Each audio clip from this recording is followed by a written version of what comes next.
Hi, it's Miss Hill. Today we're going to take a tour of a very famous place called Washington, D.C. Yep, you guessed it.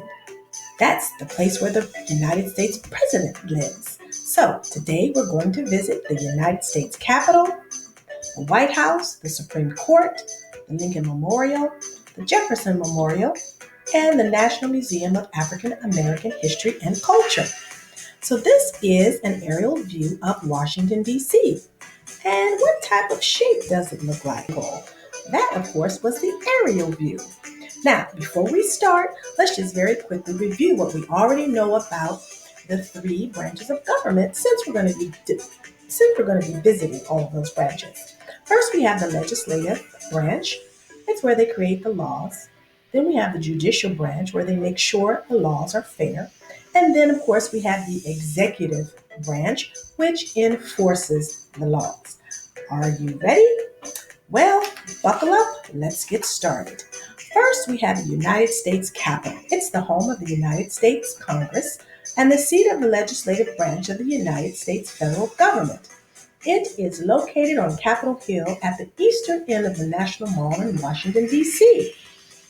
Now, if you're on the street, you can stand right in front of the Capitol. You see this dome up here? A lot of times students mistake this for the White House.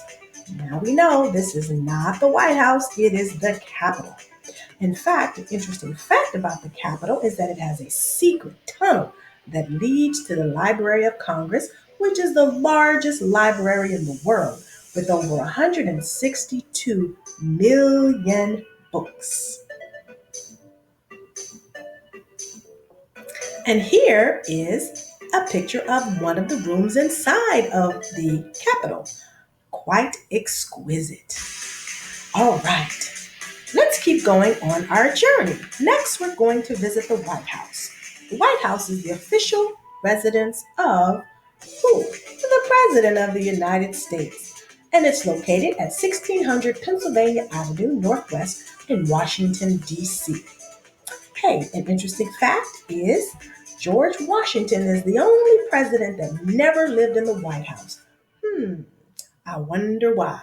Maybe you can figure that out. Okay, let's see if maybe we can get a little closer to the White House. How about inside of one of the rooms in the White House? Here is this lovely room, and guess what? There are 132 rooms in the White House. Wow, that's a big house. Next, let's travel to the Supreme Court of the United States. Well, this looks very interesting. Most of the inside of the Supreme Court is made of marble. You can see it in one of the pictures that we'll look at. And when we talk about marble, it's just very expensive rocks. So this is the street view of the Supreme Court. Beautiful building.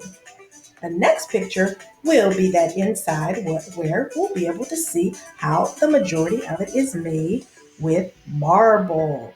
Isn't that beautiful? All right, what's our next exciting place? Well, it's called the Lincoln Memorial. The Lincoln Memorial is a tribute to our 16th president, Abraham Lincoln.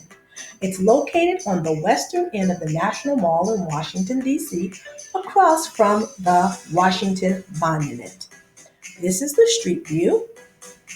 Beautiful columns there. Do you know how many? Now, if we move a little closer, we'll be able to get a view of a 19-foot marble statue of former President Abraham Lincoln. And here are those columns. Now, why do you think they're 36? Okay, do some research. I bet you can figure it out. All right.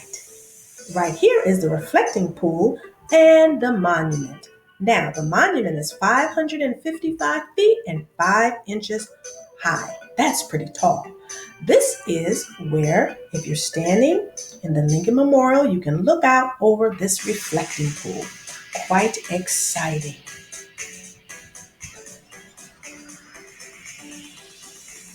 All right.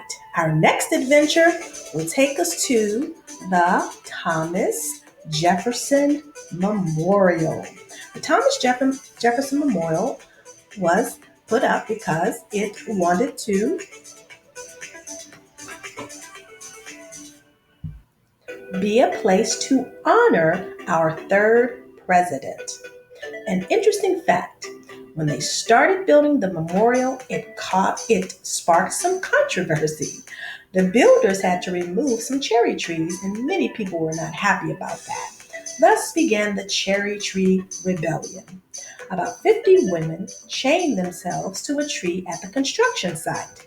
Well, in the end, they had to remove 88 trees, but of course, they were able to build the Thomas Jefferson Memorial. Here is a little closer look. Let's see if we can even get closer. And there you see Thomas Jefferson. Okay. And when you're standing in the Jefferson Memorial, depending which way you're standing, you may be able to look out and see the tidal basin along with that Washington Monument right there. Our next spot on our journey of Washington, D.C. is the National Museum of African American History and Culture. Now, even though there are over 200 museums in D.C., this museum is the only national museum devoted exclusively to the documentation of the African American life, history, and culture. To date, the museum has collected more than 36,000 artifacts, and nearly 100,000 individuals have become members. One of the exhibits is a room with inspirational quotes from famous people. One of the quotes is from Dr. Martin Luther King Jr. It reads, "We are determined to work and fight until justice runs down like water and righteousness like a mighty stream."